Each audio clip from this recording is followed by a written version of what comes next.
sit down. We're going to finish off the night with a bit of Q&A. We've got some questions, some good questions that have come on through. Letitia,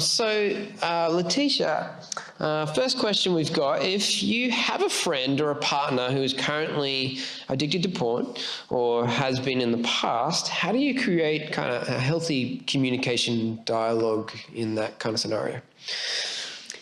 Yeah, the only way, it's you just got to start the conversation. Yeah. If they're not willing to talk about it, I think that's a big sign. And again, I've never been in this position myself, but from the book I've just read, if they're not willing to be open about it and actually get real help and show some serious signs, there's probably not too much hope, sadly. Yeah. And again, that's been story after story.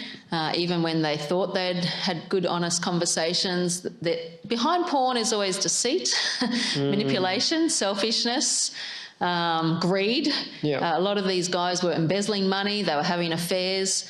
Wow. So I think you've got to really lay it out on. This is not something just to mess with slowly or hopefully, but I would even almost encourage breaking it off until the partner can get help, whether it's a male or female. Yeah. Because you're not going to. Quite often, the women. We think we're going to rescue the man because that's how we're wired a little bit, but it just doesn't work that way, unfortunately. Yeah. So I would even suggest breaking it off for a time if you're not married, and if you are, then there's got to be some serious, some real serious interaction. And absolutely.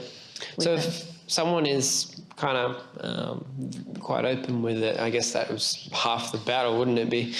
Yep. I mean, again, the stories are he says he'll go to counselling and he does twice, but then he stops, or he's lying about going. And unfortunately, it's, and this is a whole range of women from different ages and backgrounds. So it hasn't, not one of them, it ended well. Yeah. Now, I do have friends out there where it has ended well and the man has been serious and really repented and gotten help, or the woman as well. And so it can, but it takes a lot of serious hard work. Yeah, absolutely. Another question we've got is, are there actual behavioural signs that might cue you onto that, like someone is accessing pornography? Yeah, definitely withdrawing. Saying there, one woman mentioned how he was always going to the toilet for long times. Right. And he actually blamed it on his stomach and made up this whole big story that he had stomach issues and took her to the doctor to get all this. And he did this whole big story around it. Putting locks on doors is another sign.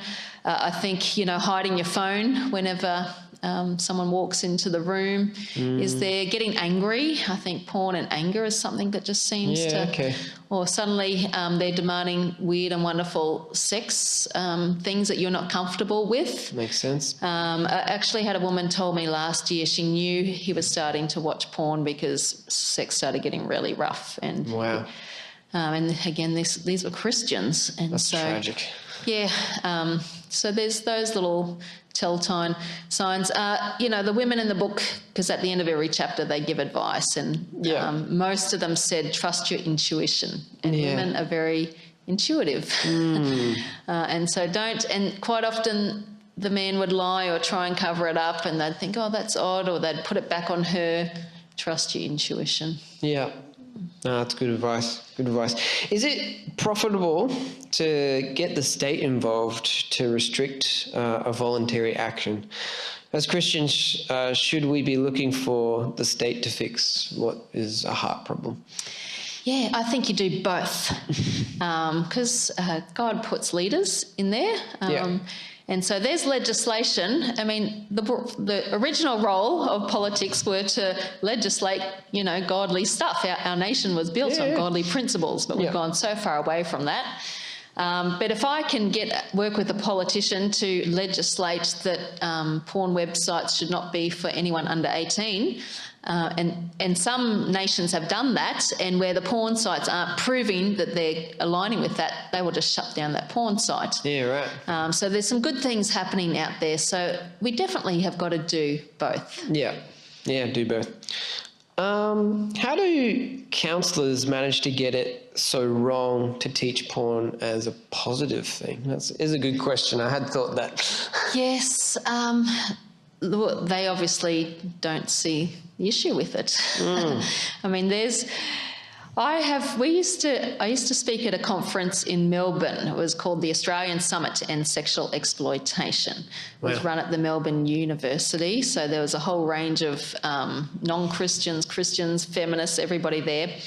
And we would have people from the sex industry standing outside. Like, we had to have police escorts to get in, to protect us, because there were people out there who hated that we were talking about how to shut them down or how to protect children. Wow. So there's people out there willing to die for the sex industry. Again, Wow. a lot of it's money driven. So one woman broke in, even though we had all these police outside, one woman broke into the conference, and excuse my language, but she was holding a sign that said, blowjobs are real jobs. Wow. You know, this young woman, and she got arrested, and she was willing, you know, to go to court for it. So there's whole groups out there. I mean, the enemy's deceptive, isn't it? Absolutely. The Bible talks about, you know, a veil over our eyes. And so it's, you think, how can people promote evil? It blows my mind away. That's crazy. It's nuts that could be in a counselling session as well. You'd think that'd be like one of the more safer places to get advice of how to get away from this kind of behaviour. Yeah, no, it is nuts. It is crazy. So you do need to make sure that the counsellor you go to is going to got the same values as you. Yeah, absolutely. That is quite a big thing in our time, actually. I think it's really quite important to find out who you're actually being counselled from, or whatever your psychologist believes. Next question. So this isn't a promotion of porn, but I'm curious, as Christians, how do we respond that folks involved in the industry are acting voluntarily? How do we respond to them who are acting voluntarily? Yeah, in the industry. How do we respond to someone who's in the industry and they've said that they... that it was their choice? Yeah, I imagine that's what I'm going to go with. Yes, and again, that's an argument that gets thrown at me all the time. These women, they get paid big money, it's their choice, it's empowering, it's, you know, they get to travel the world. Now, from my experience, the women in the industry will trying to convince themselves that this is great and it's amazing. The minute they're out, you get the full story. And I've spoken to people on both sides. Yeah. Now, the deal with, especially, say, the women in our brothel or strip club, 90% of women in the sex industry have actually been abused themselves. So, you know, you say it's their choice. Well, actually, that choice was taken away a long time. And so now they're going, well, I may as well just go and get paid to be abused.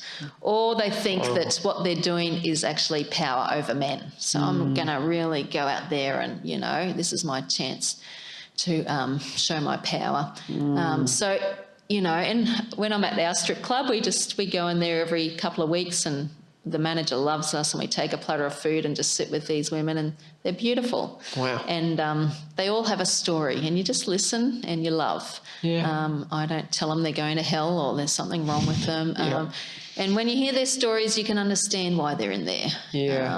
And again, none of them are going... None of them are growing up in stable families who are going, this is my life choice and I've thought about this carefully and here I am. Yeah. And I think if I went out on the floor, which I don't, and talked to all the men out there, they would all have a broken story as well. Absolutely. Sometimes I wish I could take Christian men in there or have them out the front door, because they're broken men too. Yeah. And so it's just a really broken industry, isn't it? Absolutely. So, yeah. So you're basically saying that quite often it isn't very voluntary, and when they have, often there's really harsh, bad stories of how they probably shouldn't have done it. Yeah, can I tell you a quick story? Again, because we're in and out of our brothel and doing the same thing, and we built a brilliant relationship with our brothel manager. Yeah. So I decided that one of our City Women Breakfast, the organisation I run, it's invite women from all different churches to come and keep hearing what's in our city and what we can do. Yeah. I decided to make my key speaker the brothel manager. Wow. And I said, just come, Nola, and just tell us about how our team has been supporting you at the brothel. And I did it because I want to humanise them, because they're beautiful. Yeah. And anyway, she got up and she said, before you ladies call forth fire from hell on me, because that's what they think Christians are going to do, she said, let me just tell you my story. She said, I was adopted into a pedophile ring right here in Australia as a young girl, abused, became pregnant as a young teenage girl, had 4 sons in her teenage years, all with disabilities. She's just trying to survive. She said, so of course, I'm going to go to the brothel. I'm going to go and get paid. So that's her story. She became a great friend and actually a real spokeswoman for City Free from Porn. She refused to show porn quite often in brothel waiting rooms, they have porn there to kind of get the men ready. Yeah. She would refuse to show it because she said men would be way more violent with the women. So, everyone's got a story. Yeah. And there's evil everywhere. That's horrible. But so cool that you're able to kind of work alongside that. What an opportunity. Look, we judge these people and point fingers, but they're beautiful people that Jesus wants to reach. Absolutely. I think we've got 2 more. Yeah. How do you personally manage any persecution per se, or negative feedback or hurtful comments from people in society for what you're doing? Yes. Generally, most of the bad comments seem to come from men who love porn and whose brains have shrunk a little bit. Wow. I just read their comments, go, this doesn't even make sense. Like, come on, Look, there's been some death threats, which I don't know how serious they are, but again, because I'm good friends with the police in our city, I just send them on and they say, yep, keep sending them through, keep making us aware. Yeah. I've had stuff sent to me in the mail, but look, generally, most of it is just... Again, the enemy, you always think of the story of Goliath, David and Goliath. The enemy always comes out and intimidates, and he roars a loud roar, but doesn't follow up with too much. So, look, I always get a bit nervous when I'm not getting persecuted, because you're like, why is it so quiet? What's happening? Where are they? Are they having a secret meeting? I mean, we've had when we do our rallies, we do a big Facebook invite to invite people, but we've had a counter Facebook groups start, storm the City Free from Porn rally, and you read all their comments, and you read and you do go, oh my gosh, and so I call the police and make sure we do have them on alert, but they don't show up. And then we've had a Facebook group called A City Free from Corn. Started. Yeah, they decided that they want a city free from corn. So it's funny to see the idiots out there who have no better time. So they don't like their corn.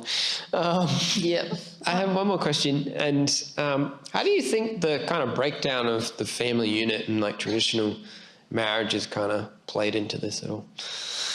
Yeah, well, is it the chicken before the egg, or, that's kind of... Porn's had a huge role in the breakdown of family. Yeah. I think so much goes back to fatherhood. And unfortunately, we lack good fathers, men of integrity. I've got a dad who's been married to my mum for 55 years. Wow, that's awesome. 5 children, 15 grandchildren, 6 great-grandchildren. Men are either protectors or predators.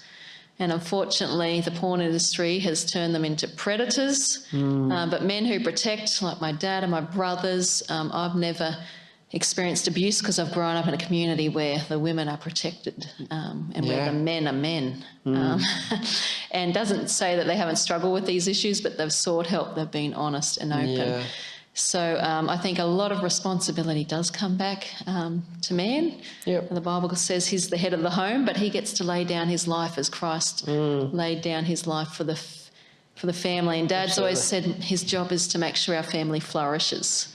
Absolutely. And so I think when we see that happen, and again, just so much has got messed up. The feminists have a lot to answer for in belittling men and breaking them down. We're not on about that. Yep.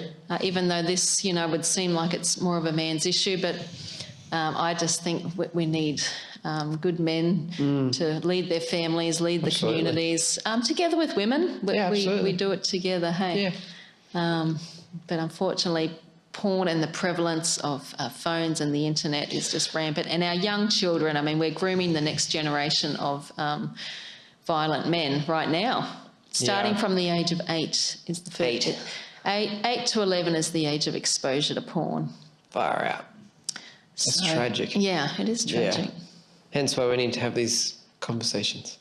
That's why families have got to be on the forefront. Oh, that's good. Thank you, Letitia, and thank you for answering those questions on the fly. Thanks for coming us in person, and thanks for this. It's been really good. Big topic, but one very worthwhile chatting about. So if you guys, we're going to finish up now. So if you're wanting to chat to Letitia, she'll be here for a little bit. She's got some books available as well. I know that sometimes questions aren't always the kind of questions that you'd ask in front of everyone. So I'm sure she'd love to hear some of your questions and thoughts. But us as a church as well, just so you guys know, and if you're online, you're more than welcome to reach out to us as well. But if you're struggling, we're more than happy to try and be some part of helping you in this journey away from pornography. But thank you again, Letitia. Pleasure. Let's give her a hand, hey? That was good. Thank you.